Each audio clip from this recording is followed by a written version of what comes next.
Olá, estamos de volta no Elas no Comando. Vanessa Nogueira, Irmei Liz, agora nos domingos, aos domingos, né? sempre às 19 horas. Estaremos com você trocando muita informação, trazendo novidades, né? E começamos já 2022 com o tema Volta às aulas. Muito fresquinho, né? Porque hoje é domingo, dia 23. Algumas aulas vão começar amanhã. E como é que vocês estão preparados? Os filhos estão preparados? A pandemia que vai, que volta, aí começa as aulas, começa o evento, para o evento, organiza tudo, volta, vai e volta. Nós trouxemos uma convidada muito especial para falar sobre a escola. Clarice, seja bem-vinda, Clarice. Obrigada. Bom, a Clarice, o currículo dela é gigantesco, então eu vou falar só um pouquinho e depois eu vou deixar ela falar, tá? 3 mulheres, viu? O nosso Tequinho, por favor, anota aí o tempo para você passar pra gente, porque senão esse programa vai durar 40 minutos, tá? Quer dizer, 40 mais 40, assim. Bom, a Clarice Paulino de Souza, pedagoga, 25 anos da educação básica, alfabetizadora, formadora de professores, neurocientista, vamos falar assim, fazendo pós-graduação, né, Clarice? Neurociência e psicopedagogia. Olha, o meu português hoje aqui está sendo testado, hein? Também trabalha na FESB como formadora de professores há mais de 13 anos e hoje ela também é coordenadora geral, né, da formação de professores. Falei um currículo bem breve, né? Isso. Então agora eu vou deixar você se apresentar e falar um pouquinho pra gente qual é essa ansiedade aí dos pais, dos alunos, dos professores, que eu sei que tem muita coisa pra gente falar sobre volta às aulas. Sim, né? Primeiro agradecer, né, o convite. Eu acho que é um momento para se discutir essa questão da volta às aulas. Eu acho que é importante, né? Os pais ficam ansiosos, as crianças principalmente, né? Tanto tempo longe da escola. Então é importante a gente debater, trazer isso para a roda, conversar um pouquinho sobre isso e pensar, né, que a vida precisa continuar, independente de pandemia, né? A gente está aí no processo de vacinação, né? Todo mundo aí no processo da vacinação e é importante a gente ter tranquilidade nesse retorno, né? Foi bom você estar falando sobre isso, porque na hora que você falou eu pensei, às vezes o nervoso é dos pais, né? Sim. E os pais acabam passando isso para os filhos. Aí a ansiedade, o medo, né, de toda essa incerteza que nós estamos vivendo desde 2020, acaba passando para a criança que chega também com toda essa ansiedade e esse medo na escola. Sim. Acontece muito isso? Acontece, né? Os pais ansiosos, a escola se preparando para receber essas crianças. Essas crianças, elas precisam ser acolhidas com tranquilidade, com normalidade, com protocolo também, é claro, né? Porque esse protocolo, ele vai ter que fazer parte da nossa vida, né? Agora nós não podemos mais deixar isso de lado. Então, na realidade, a tranquilidade, o conhecimento e a organização é que vai trazer a tranquilidade para os pais e para as crianças, né? Mas para que isso ocorra, nós precisamos dialogar. Então, é preciso, se a escola solicitar reuniões com os pais, é importantíssimo que os pais participem dessas reuniões, que os diretores e professores possam colocar como vai ser o processo, como que as crianças vão estar entrando, saindo e, enfim, vivenciando as situações na escola.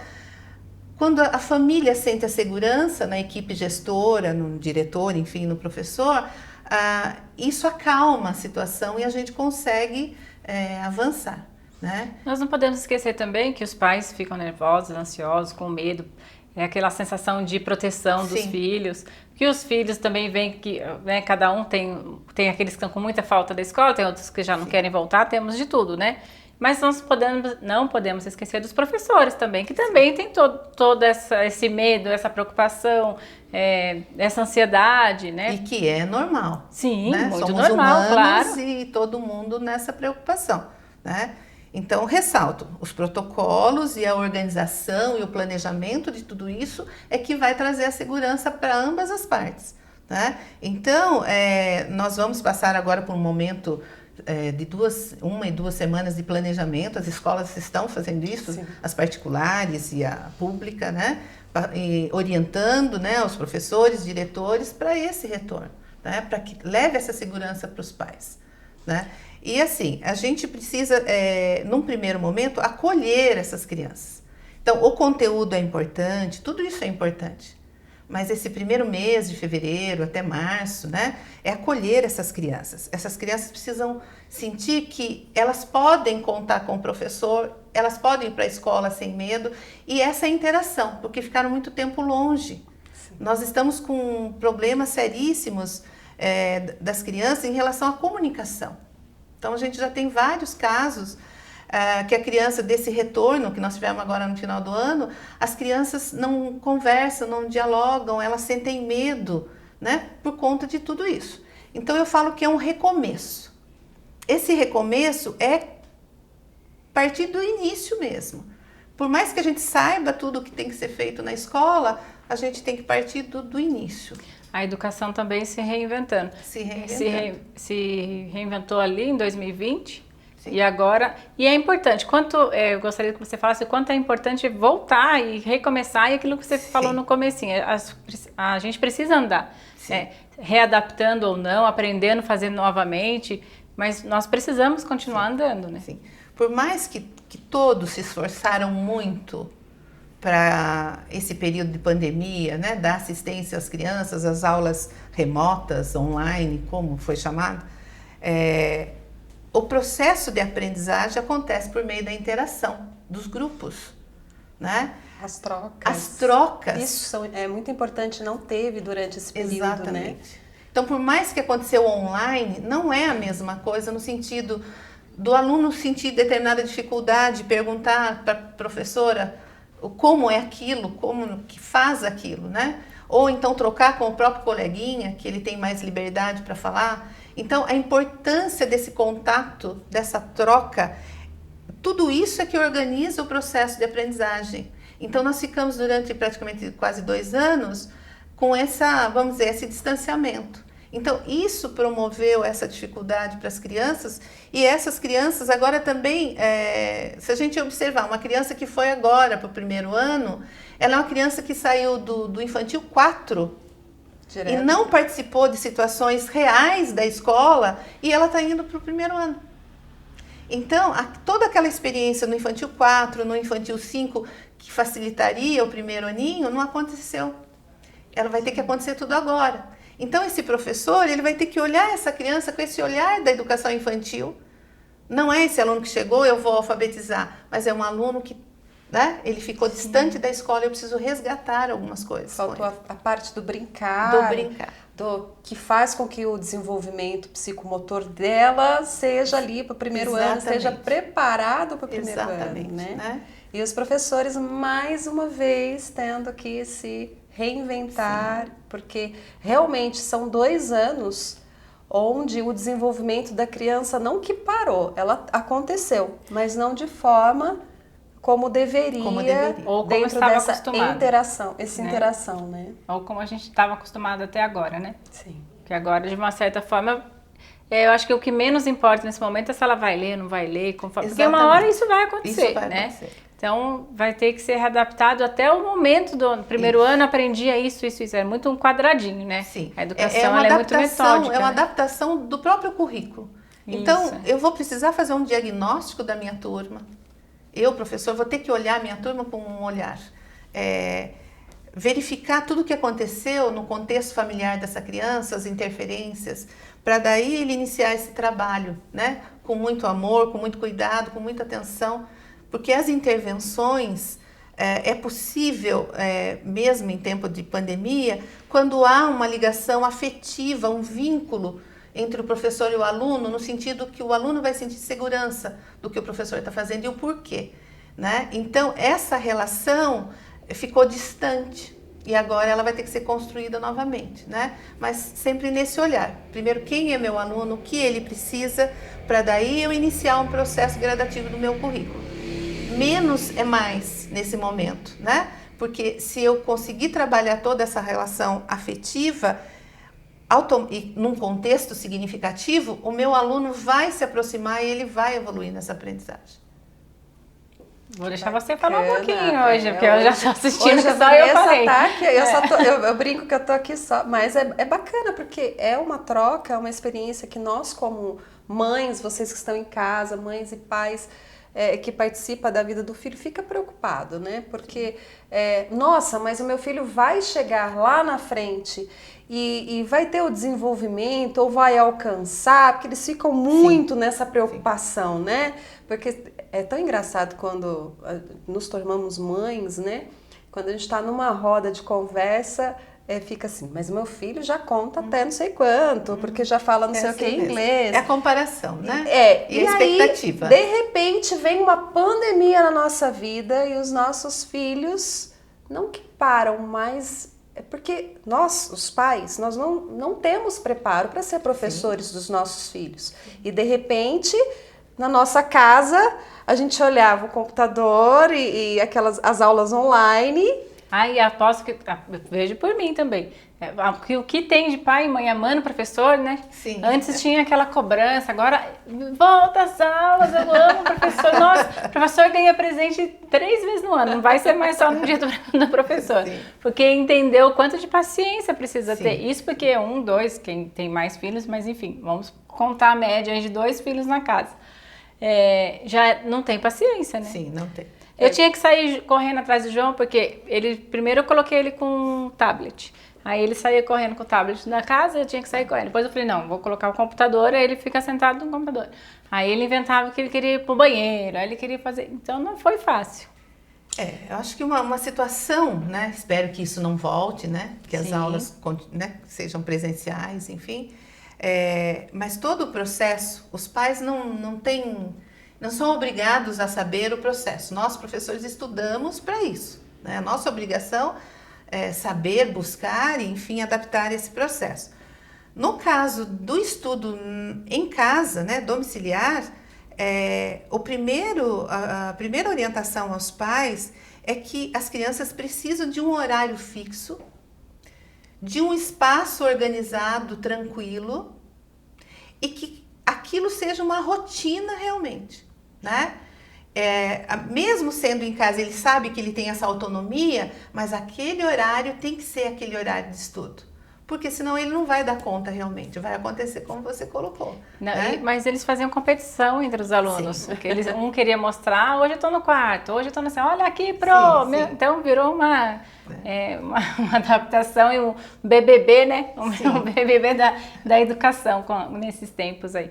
E eu ia falar alguma coisa, mas eu esqueci. Pode falar, daqui a pouco eu lembro. Pergunta? Deve. Para a gente deixar os pais que estão em casa, eu já sei a resposta, porém, a especialista que vai responder para nós é aquele pai que está preocupado. Meu filho vai alcançar, ou vai recuperar, ou vai ter... Por quê? Nós não somos professores, não somos educadores preparados para acompanhá-los na aula online. A gente sabe que muita coisa ficou para trás. Chegava uma hora que ou a gente brigava o tempo todo, e aí chegou, não, a nossa vida se torna, né, a mãe mais chata, o pai mais chato do mundo. E a educação acaba ficando chata. E aí, exatamente. Então, se o filho acaba pegando raiva da escola, porque aquilo...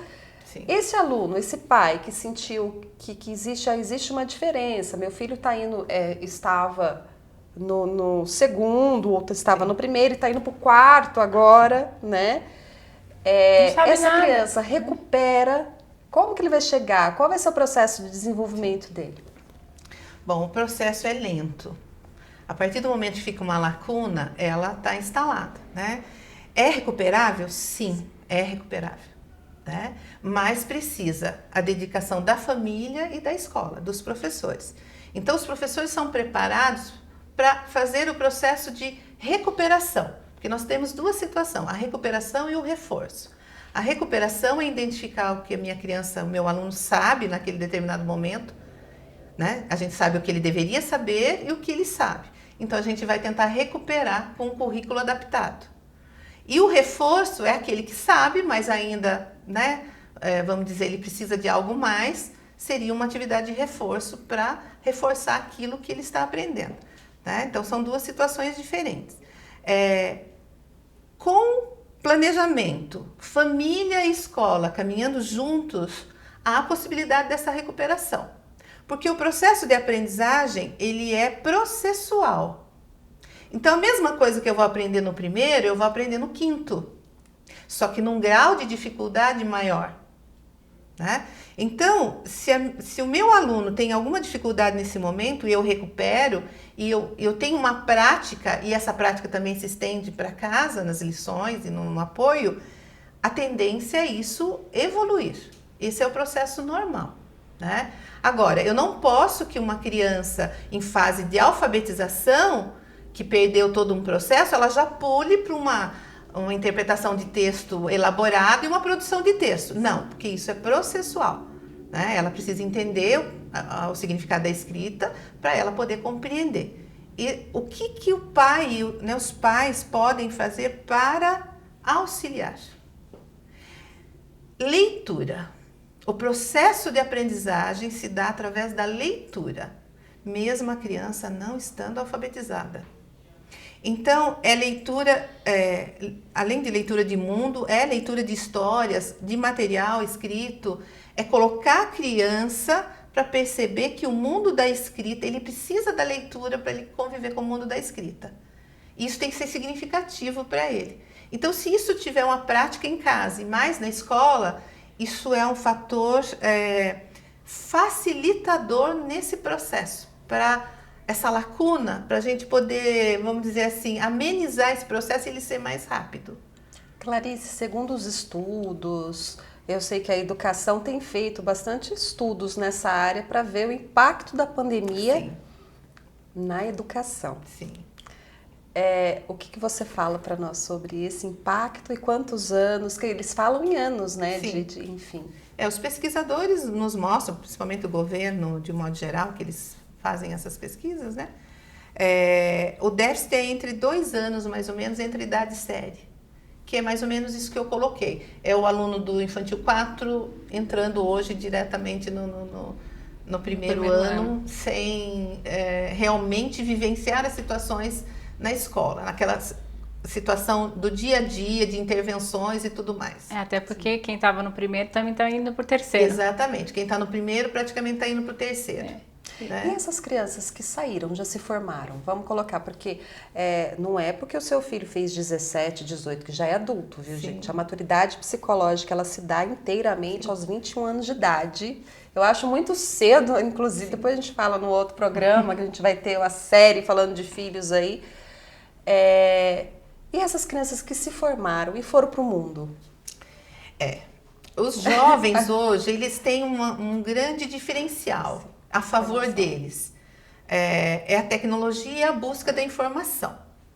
Se eles foram bem preparados para buscar as informações, como eles já passaram por esse processo de construção, não, a gente constrói a vida toda, mas é na educação básica, esse primeiro momento. E eles sabem buscar as informações, se isso foi muito bem orientado, eles vão caminhar naturalmente. É a lei da Não vai vida. Sentir tanto quanto quem está iniciando. Exatamente. Diferente daquele que está no processo de construção desse conhecimento sistematizado. Principalmente da língua, da matemática, da química e da física. A idade também, a situação deles, que eles passaram a pandemia, foi diferente. Né? Depois a gente pode voltar com esse tema no outro programa, até porque eu acho que o transtorno é outro. É porque eu tenho um de 20 e um de 8, então eu posso falar que eu estou nas duas pontas. O que saiu formado Sim. e o que estava no primeiro, hoje está indo para o terceiro. Mas acho que o transtorno vem de uma outra forma. Nós tivemos muitos casos de depressão, né? São outras questões. São outras questões de ansiedade, enfim. Medo. Eu tenho uma experiência que eu também tenho um adolescente em casa de 16 anos e, na verdade, esse processo da pandemia fez com que ela saísse da zona de conforto. Ela passou a ler mais, hoje, até essa semana, comprou 2 livros pela internet, então ela passou a ler mais e a buscar mais informações. E quando a gente mostra o caminho, então você vê que faz uma vez e depois vai sozinho. Né? E são muito rápidos. São muito rápidos, porque eles são da era da tecnologia, Sim, né? Eles têm essa habilidade. O que chega de informação é algo que Sim. nós não temos, com tudo que a gente estudou, Sim. eles conseguem hoje muito mais rápido. Nós temos uma resistência maior à tecnologia, né? Eu tenho, super. Nós precisamos quebrar isso. Eu adoro, então não vou falar. Bom, sabe o que eu queria falar? Sobre quem tem dificuldade de aprendizagem, porque aí nós estamos falando que volta às aulas, pulou 2 anos, tem toda essa paciência, mas tem algumas pessoas que têm mais dificuldade do que outra. Porém, nós já estamos com mais de 20 minutos de programa e nós voltamos com Elas no Comando de 2022 com o tema Filhos. Sim. Primeiro programa volta às aulas e eu gostaria de convidar, se você pode, você tem mais esse tempinho pra gente falar sobre esse assunto, mas daí a gente volta na outra semana e ficamos aqui para gravar para vocês. Pode ser? Pode ser. Vamos aproveitar. Qualquer coisa a gente já grava o 3º e o 4º com ela também. A gente tem que aproveitar porque é conhecimento para nós, né, para os nossos filhos, para nossa vida e para você que está em casa. E você que está em casa, domingão, 19 horas começou o programa, já está quase 7h30 aí. Por favor, compartilhe. Meu aniversário. Nossa, quase que eu não falo do seu aniversário, já estava encerrando. Hoje nem deram parabéns para mim. Não, vamos fazer uma festa à parte. Como assim? E sem dizer que ontem foi aniversário do Teco. Então. O programa todo fazendo aniversário. E a Clarice também falou que ela é aquariana. Também, todos aquarianos. Olha, como que eu faço uma coisa dessa? Vamos cantar parabéns? Você vai colocar o parabéns aí da Xuxa? Pode ser? Da Xuxa, não? Pode, que aqui, né? Você quer um parabéns da Xuxa ou você quer um parabéns na viola? Fala aí. Na viola. Acho que na viola é melhor, olha lá. Então, perdi mais essa. O parabéns vai vir para e-mail, para o Teco e para a Clarice, porque estamos aí comemorando o mês dos aquarianos.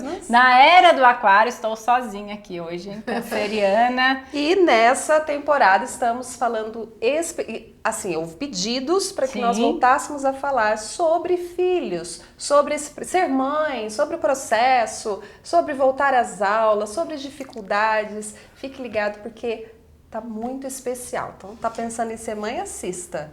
E se você também é mãe, assista. O e-mail vai estar aqui embaixo para você poder mandar suas perguntas. Isso. O Teco tá colocando aqui, ele quer que eu fale o e-mail, mas ele sabe que eu não vou saber de cor, então... nas redes sociais, Vanessa Nogueira BP ou Liz Irmei. Por favor, compartilhe, não só aqui no YouTube, mas também lá no Instagram. E você convide os amigos, mande para a família, porque todo mundo, quando a gente fala em aluno e educação, a gente fala em família, né? Muito obrigada, Clarice, de ter vindo. Eu queria abraçar tanto o Teco quanto a Irmei, mas nós estamos num momento meio crítico da situação, novamente, do Covid, então vamos mandar um beijo de longe. Sinta-se beijada, parabéns. Obrigada, Teco. Para você também, Tequinho, um abraço, um beijo. E muito obrigada pelo convite. E volto aqui, vamos deixar você embora. No máximo que a gente vai fazer é desconstruir o cenário. Até domingo que vem, fiquem com Deus e obrigada de estarem aqui com a gente. Até domingo.